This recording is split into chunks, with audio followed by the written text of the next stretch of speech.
Let's begin. Last time we had the Van de Graaff generator again, and we talked about lighting up a lamp. Remember I had this lamp, and I held it like this, and the lamp lit, and I held it like this, and it didn't light? Surrounding that dome is an alteration of space, and that space is said to contain an electric field, a force field. And you can tell, because when you walk by this, you can feel your hair stand up a little bit on end. Space is different with all that charge there. And it turns out the force field is stronger in here and weaker as you go further and further away. In fact, it behaves as an inverse square law when you have all your charge localized at one place like this. It keeps petering out with the inverse square of distance, just like gravity does. And when I held the lamp like this, it lit. You know why? That's because this part here was in a stronger part of the force field than here. We say that there's more energy on the charges here than here, which introduces a concept I want to see if you can get into. The idea of energy per charge. And we call that voltage. Let me define that.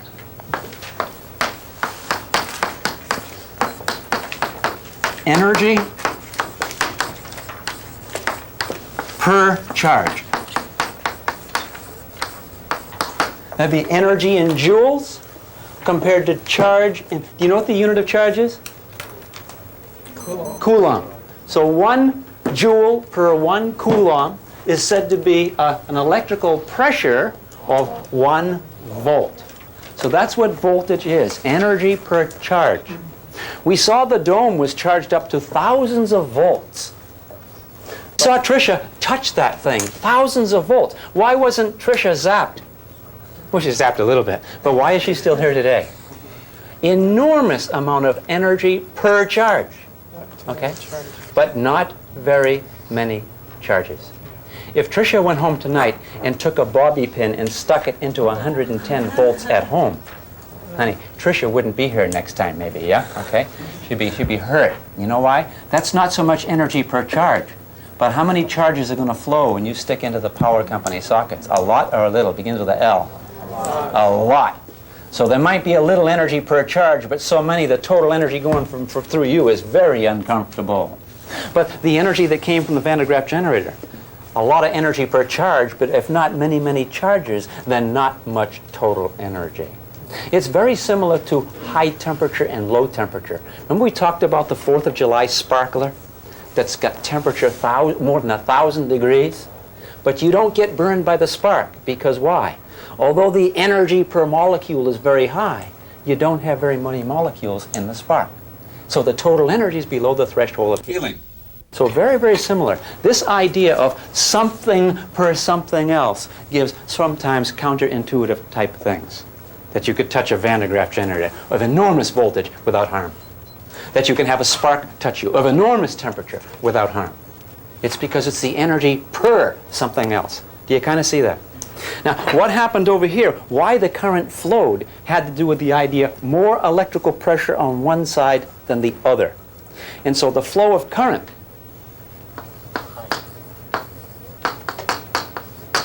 is proportional to voltage difference. Not how much voltage, but how much voltage in one place compared to the other. Think of voltage as a pressure. Huh? So it's proportional to voltage difference.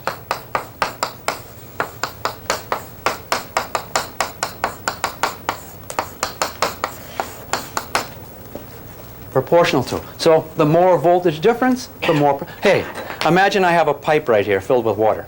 Okay? See that water-filled pipe? I have a piston over here, and I have a piston here. And I push with a certain pressure, maybe 5 units. I push with the same pressure here, 5 units. Which way does the water flow? How many stated water ain't going to flow at all? I say, yeah, but I got under pressure. And you say, yeah, but there's no pressure difference. How about I push here with 5? And I push over here with 3. What does the water do, gang? What does the water do? The water flows, okay? And similarly, if you take a piece of wire and you put a pressure difference across the wire, and I can do that here. Here's a lamp, okay? This is a 12-volt battery. One end is 12 volts higher than the other. If I touch here and touch here, no light. If I touch here and touch here, no light. There's 12 volts, 12 volts. Why no light? Check your neighbor, why no light? Let's try the other side. No light, there's still no light. Why, how come? No difference. But I got 0 volts over here. Oh, over here I got 12 volts. There's no difference. You gotta have a difference. Look at how I go like this. A. Ought to be, huh? What's the voltage difference across the lamp now? 12.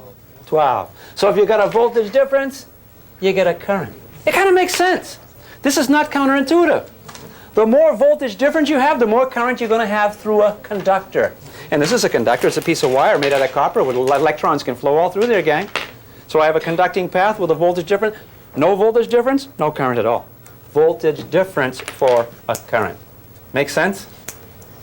You know, when I was a little kid, I learned about some of this stuff, at least from a neighbor. Across the street was a guy that used to fix his car all the time. He was sort of a little older than us, and he kind of taught us kids a lot of things. And he'd be fixing the car and be under there doing electrical work and everything. And I noticed that what he'd do is he'd put his hand behind his back when he's kind of fooling around. There's a coil in there, high voltage, more than 1,000 volts, a coil, induction coil, okay? And what he'd do, he's fooling around with that. He makes sure one hand behind here. Hey, Jack, how come you put your hand behind there, man? He said, I put my hand behind here because I don't want to touch a high voltage and have my other hand over here on the car. Because then the voltage will be between this hand, and guess what's in between? Begin with H. End with art. Try it. Your heart. And how many say, oh, I like to have current flowing through my heart? Who? Come on, no way. You don't want the current to go through your heart. That's the worst thing. And so as long as he touches like this, then the current might go from here right down the foot. Oh, he'd be hurt, but it don't go through here. Okay? You don't want it going across your heart. Another thing he always did too, he told us about this. When you touch a wire, a lot of times people touch a wire and they get, they can't let go. You know why they can't let go? People, oh, they're attracted to the electric. No, he ain't attracted. Contraction. Remember the biology experiment you used to do with the frog's legs? The frog leg like that, and you come over and you touch it like that. The frog is dead, honey. And it's still going like that. It turns out it's an electrical. Can you guys do that? Try it. I hope you can. Do you know what you guys are doing? You are sending electrical impulses down your hand. It's electrical impulses that do that. And it contracts. So what happened when you touch the wire? It's not that you attract, it's that your fingers contract. So he told us that electrician types, always if they're fooling around, they touch like this. If you touch like contract, you pull it away, see? You're okay. But you don't want to go like that. See what I'm saying? Practical stuff. Practical stuff. Anyway, you want to avoid voltage differences. Hey, why is it that you see birds on high tension wires, bare wires, and you see the bird come down and he grab on a foot and stand on one foot and he's on the wire. And the bird doesn't get fried. The bird's okay. Now what happened? The bird reached down and put the other foot on the same wire. What happened to the bird then? Begin with N and with nothing. Try it. Nothing. He's a bird's okay. Look, hey man, the bird's 100,000 volts. Is the bird all right? The bird is all right. Because you get 100. What's the voltage difference across the bird? Zilch. Zilch. Let me tell you what I used to do when I was a kid. I grew up in the suburbs of Boston. And we used to go in and visit Boston, and sometimes we'd go to the MTA, Metropolitan Transit Authority. It's the underground train, electrified. The train rides in two rails, and there's a third rail. And guess what the third rail's for, gang? It's 5,000 volts. That's the source of energy. And that third rail's a little higher, and what the train does has a little brush all the time scraping. And so it gets 5,000 volts between that brush and the rail. See? 5,000 volts runs your motor. And these things are motor-driven, electrified rails. Well, we kids, we used to do something that, looking back, I'm not so proud of it, but let me tell you what we used to do. We used to get on the rail there, we'd get up there, okay, we'd be in a platform, and the trains are coming by here. And what we would do, and we found out that we could get the people on the platforms very excited. We'd jump down in a pit. And we'd jump down, you're not supposed to do that. Because they got a white line here. But we'd do it anyway. And we found when we did it, the adults up there would freak out. Now you would think that if they're freaking out and concerned, we would say, wait a minute, we're upsetting the adults. Let's get back up. But we didn't. The more they got upset, some people think that little kids are innocent. And as you get older and older, you get more and more corrupted. There's a case to be made, it's the other way around, okay? That as you get older and older, hopefully you get developed and start to think about other people. But when you're a little kid, you don't kind of do that. But anyway, we used to do that, and we used to play a game to see when the train would come, we'd jump up and let the train go right by, see? And we were good at it. Besides, you could smell the ozone as the train's coming up. And we always thought that we could smell better than the other people. We could hear better. Well, it turns out we could. And we would to play a game, see who's the last one to whoop, jump up and let that train come by. Well, the game cascaded. It went further than that. Because we'd be walking on the rail like that, putting our arms out. Now I know why I put the arms out. You guys know why we put the arms out? Increases your rotational inertia, yeah? Okay. We'd be on the rail like that, okay?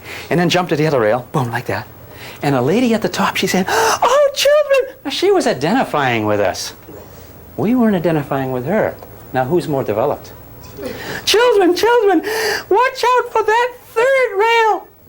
"What are you talking about, lady? This one over here?" "Yes, yes, watch out for that third rail, children." "This one, lady?" Whoomp. What's the voltage? And it turns 5,000 volts on this foot. What's the voltage on this foot? 5,000 volts. What's the voltage difference across my body? Zip. What's the current flowing through my body? Zip. Who's okay? I'm all right. She's freaking. She don't know anything. All right? One day, Harry's on that third rail. He's going across the third rail. Oh, Harry, man, he was a old Harry. And she said, "Lady, don't touch both rails at one time." He says, "What, like this, lady?"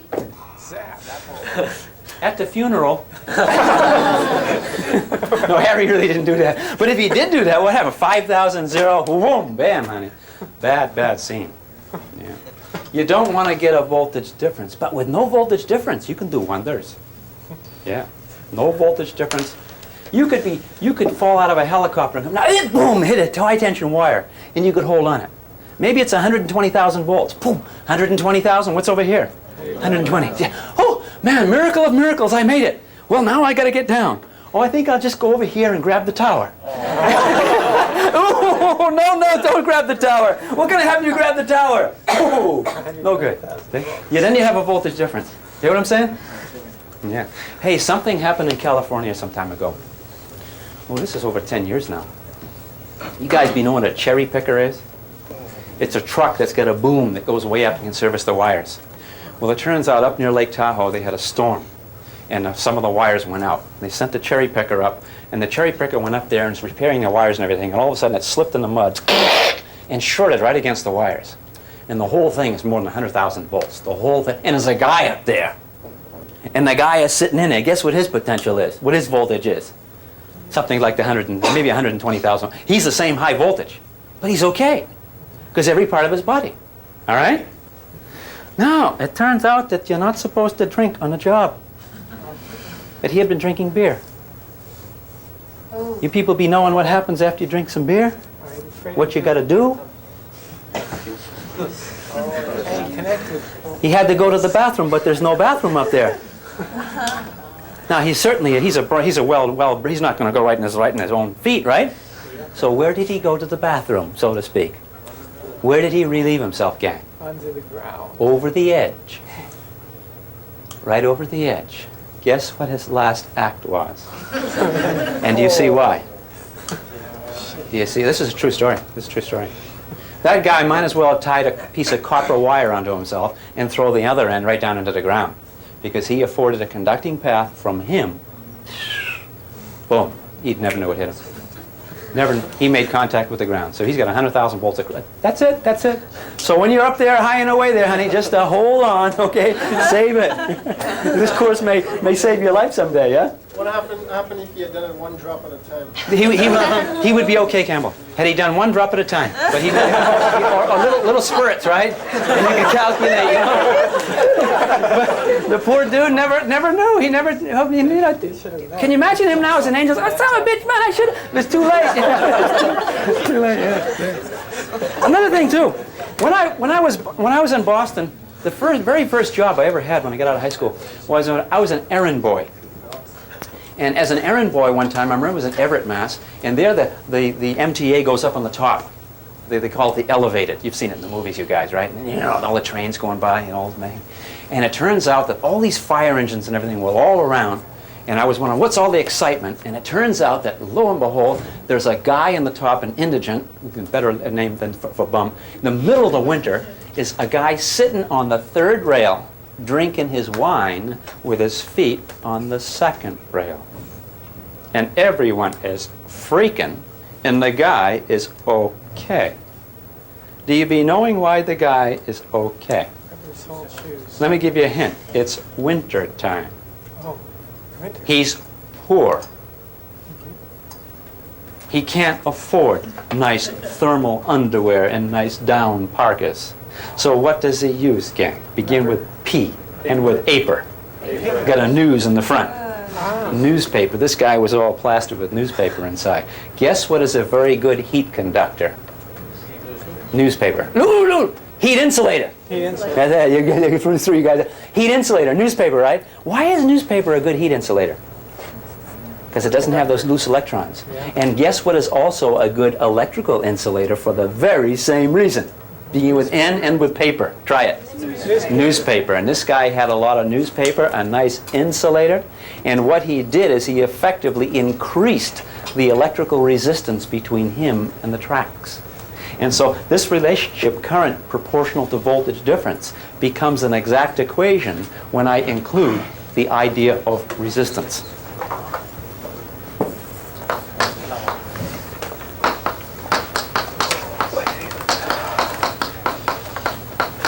If you have a humongous resistance, even for a big voltage difference, the current will be very small. So how much current flows through things has to do with two ideas, gang. What's the voltage difference across the ends of the conductor? And what's the resistance that that conductor offers to a current flow to begin with? And that usually has to do with the geometry and the material of the conductor. Like a great big fat piece of copper has less resistance than a little skinny piece of copper. Just like a great big humongous pipe will have less resistance to the flow of water than a little skinny pipe, yeah?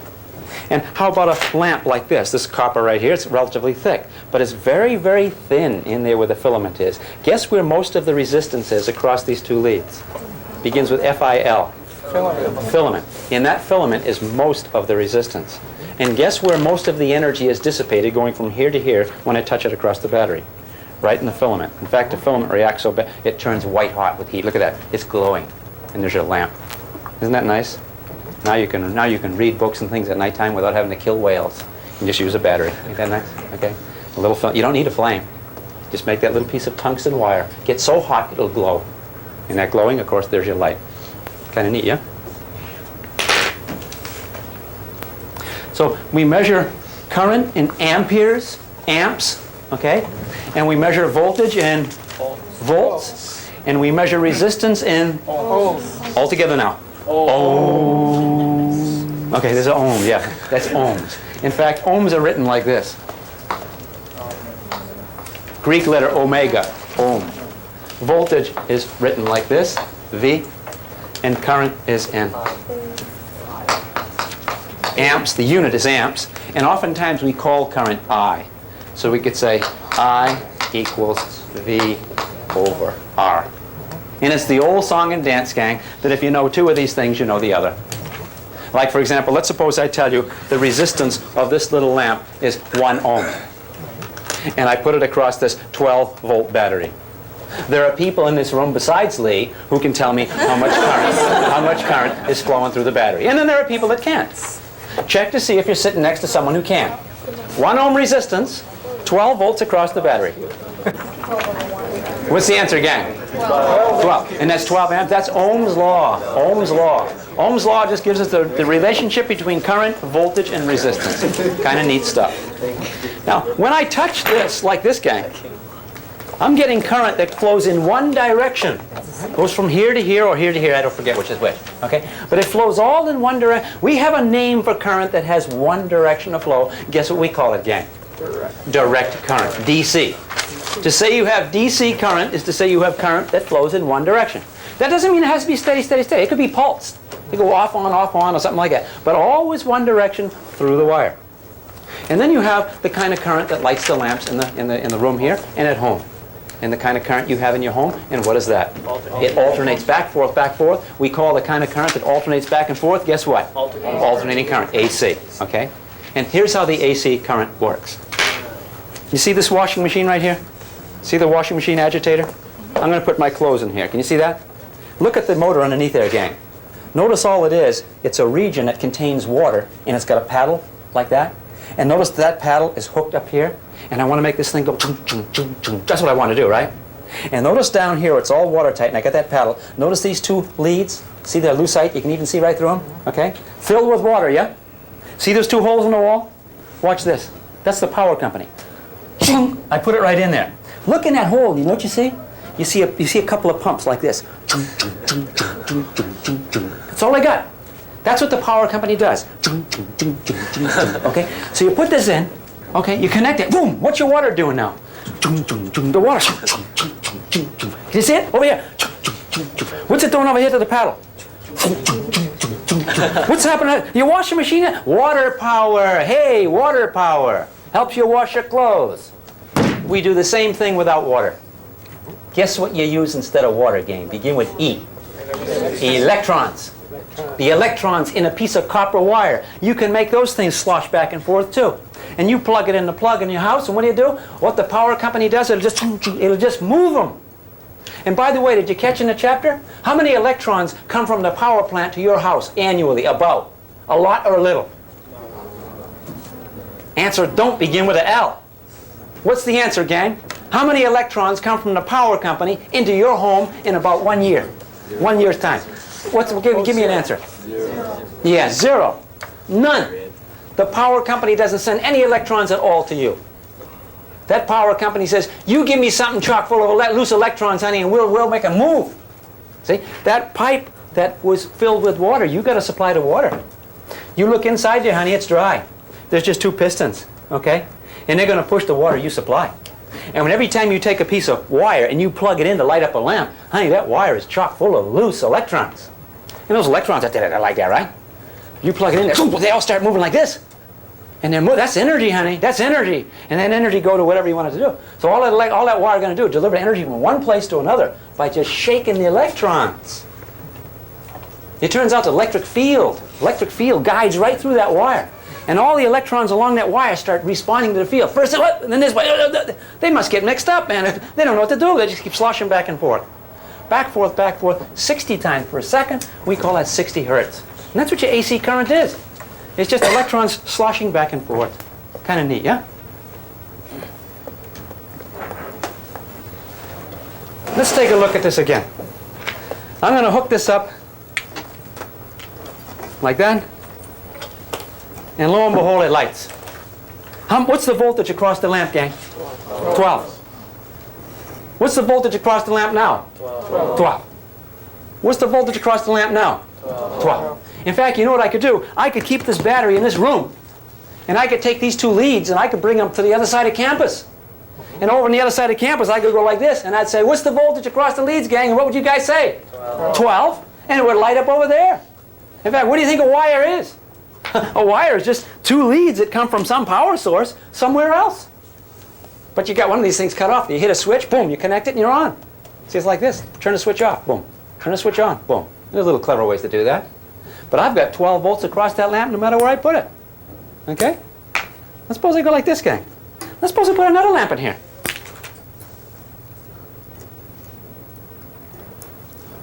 I'll put another lamp in series. Series, I'm using your word, gang, series. Huh? Yep. There's one right after the other. Ooh, I should have asked you before I did it. Will a lamp glow brighter or less bright? And you guys would have said anyway. Less bright. And I say, what's the voltage across the 2 lamps? And you guys would have said, 12. what's the voltage across 1 lamp? And you guys would say, 6. yay, feels good, feels good. 6. 6 and 6 is what? 12, that's right too. If you take the 6 volts across this 1 ohm, what's the current in there? 6. Oh, we got to go through that again. If I get 6 volts across there, and a resistance of 1 ohm, 6 amps. 6 amps here. How many amperes over here? 6. In fact, in this series, how many amps right through this little point right here? 6. How many amperes through a point right here? 6. And how many amperes flew through the battery? 6. 6. 6. 6. 6. 6. All the way along. How many amperes up here? None. This is not part of the circuit. My circuit's right through there. See what I'm saying? The current flowing through the circuit. And the circuit now has twice as much resistance as before. If it got twice as much resistance, what's the current? Half as much. Do you see? Ohm's law kind of says it all. Ain't that neat? All right, now here's what I'm going to do. And everyone's going to get this right. I'm going to hook another lamp in series, and I'm going to connect it up, and you're going to tell me brighter or dimmer? Dimmer. Is there anyone says brighter? No, nobody say brighter. And what do we got? It sure is dimmer. Let me ask you guys a question. What's the voltage across the whole system? 12. Okay. How much resistance we got now compared to before? 3. 3 times the resistance. How much is the current now compared to with a 1? 1/3. Ain't that neat? So now you got 1/3 of an amp. Huh? What's the voltage across one of these things? A third of 12. 4. Okay. And 4. 1 ohm. 4. Do I have that right? Did I make a mistake? Did I make a mistake, gang? I never make mistakes. But we have 4 volts across here. Okay. 1 ohm, so we have 4 amps. What's going through here? 4.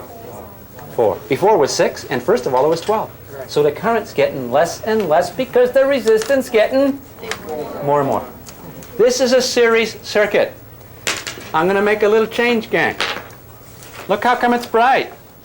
How about I take a lamp now and I put it not in series but in parallel, like the rungs of a ladder, parallel, parallel. I'm going to hook this. What's going to happen to the brightness of that lamp when I connect this? How many say nothing? My people, that's right. Because let me ask you a question. What's the voltage across this lamp? 12. What's the voltage across this lamp? 12. What's the resistance of this? 1. So what's the current through this? 12. 12. 12.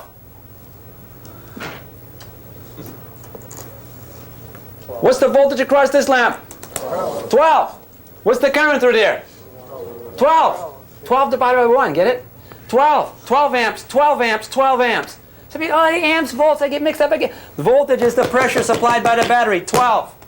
There's 12 right through across these, from these 2 prongs, yeah? And I pick up the 12, 12, 12.